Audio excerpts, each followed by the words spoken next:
Hi everybody, it's Carlos here. Sorry I haven't made a video in like a super long time. I've been out making films. I don't know if you guys know, but I work here in Los Angeles as an actor and stuff, and I've spent the last month and a half just kind of doing stuff, making films. I just recently moved and everything, and it's been pretty cool. I got cast in my first film as a lead, so that was really awesome. But now I'm back here and I get to make these videos again. And what better way to start off again is by doing a giveaway for the month of May. The Darkrai codes for Pokemon Oris and X and Y. Look around these videos, I'm going to be hiding out codes and whatnot. And this week's video is going to be the Pokemon Gen 1 top 5 electric types. And number 5 is going to be Electrode. Electrode gets on this list mainly because it's kind of a jerk. Its pre-evolution Voltorb was kind of even a smaller jerk. It's still kind of a jerk though, but when you're in the overworld and stuff, you think you're about to pick up an item and surprise, it ends up being a Voltorb, a really big nuisance. Electrode is a lot more of a jerk though, however, because its speed stat is one of the highest, if not the actually highest in the game, topping out at almost 378 I believe. It's really high up there, and most of the time it's gonna self-destruct right in your face. And if you're not prepared for it, you're gonna die. It doesn't even matter. You can be in Cerulean Cave all you want. You're probably gonna end up fighting a lot of Electrodes. They're gonna outspeed you, and then they're gonna blow up right into your face. And then look what you did.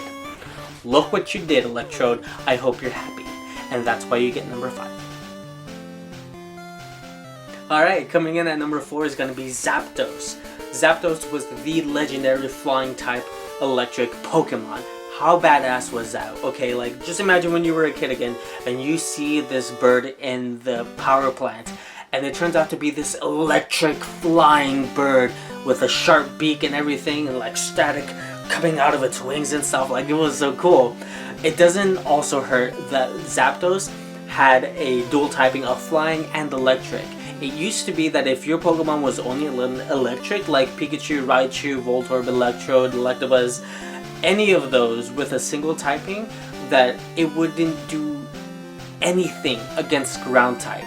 Ground types would certainly almost win each and every time you faced one as an electric Pokemon, but Zapdos with its dual typing as a flying and an electric, that gave it a full immunity of ground type. Like, that was pretty cool. The only things that Zapdos had to worry about was rock types and ice types, with rock being fairly common amongst other people, but ice types not so much. You only find that later in the game. So that gives Zapdos already 2 legs up on its immunity and resistances. It was really cool to have a Zapdos. It was one of my favorite Pokemon, and because of that dual typing, it gets a spot on my list just because it's completely badass. So there you go, Zapdos. Number 4. Enjoy it. Alright, and coming in at number 3 is going to be Electabuzz. Electabuzz was one of those really cool Pokemon that I wish I was able to get when I was a kid. He's one of those Pokemon that kind of eluded me as a kid, mainly because I had blue version. It was only available in red, my bad.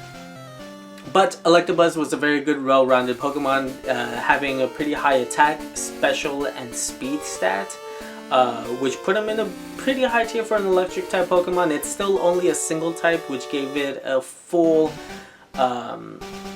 weakness towards ground, which kind of really sucked, but it was able to learn a few fighting moves like Submission, Counter, and Seismic Toss. All really good moves actually, if you want to be honest.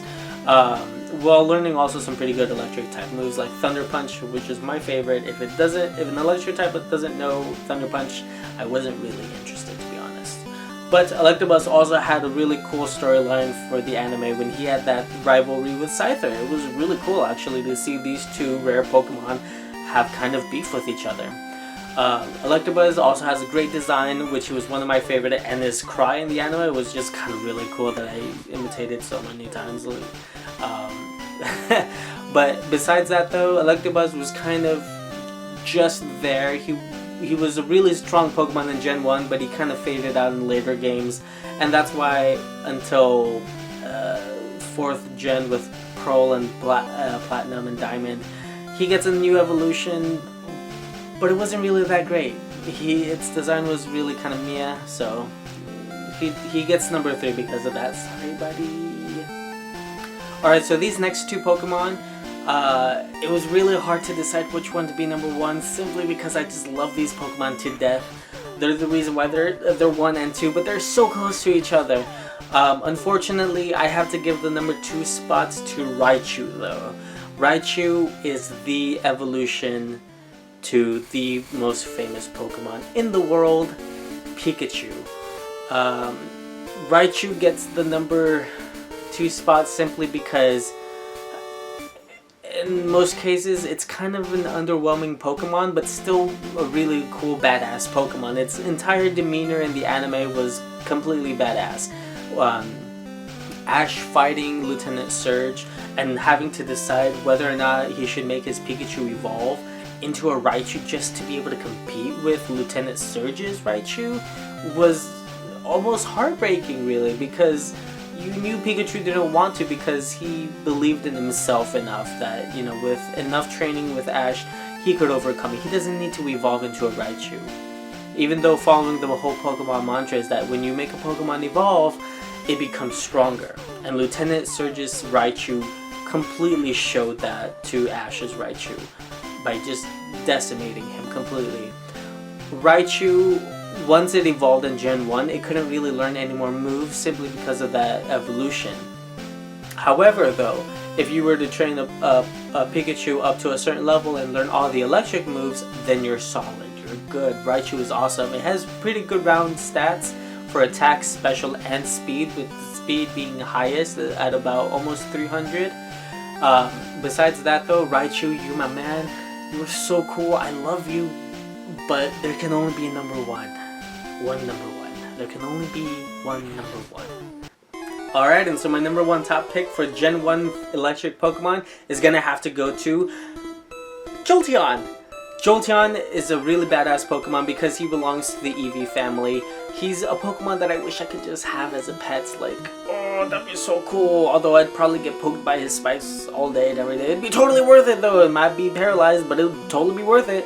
Jolteon is a very awesome Pokemon. It's stat-wise, it's special, and his speed is like one of the best in the game.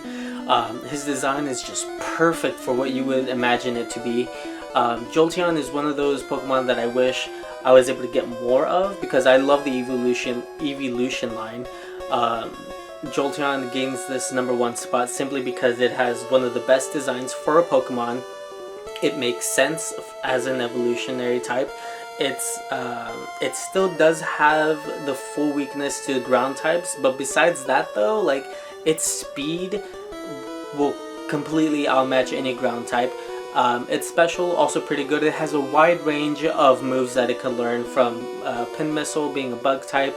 It can learn a few fighting moves like Double Kick, of course normal and electric types. It has a pretty decent move pool, as well as one of the cooler sounding cries of the game. And with that, that's the end of my list. I hope you guys enjoyed it. This was my top 5 electric type Pokemon from Generation 1. It was a blast to make. I haven't been able to do this in a really long time, and I've been really looking forward to this electric list. I hope you guys have a different list than mine. That'd be really cool. You guys should tell me what your top 5 electric type Pokemon are, or even just your single one. I don't even care. Like, you tell me. And if you want to follow me on social media, you totally can. I'm on Instagram at maythefoodbewithyou, Twitter at nerdyetio, and twitch.tv/chief_0. Everything will be in the description, so don't worry about catching up all of that. I post a lot of stuff about games, Pokemon, myself as an actor when I'm on set and stuff, so if you want to check that out, go ahead. It means a lot to me, actually. That'd be really cool. And if you want to check out my other videos, all you have to do is just click right up here and it'll take you to them like magic. It's kind of really cool, actually. Yeah, totally. Hey, and if you guys ever have like an idea for a collaboration or anything, go ahead and let me know. That'd be completely awesome. I would love to work with other YouTubers like yourselves and make something awesome together. So I can't let you guys leave without at least giving you one more code, right? So how about I just give you this code for a free Darkrai. You have until May 27th to turn these babies in, and then we have to move on to the next month. Next legendary Pokemon. So there you go. I hope you guys enjoyed this video. I'll see you guys next time. Bye.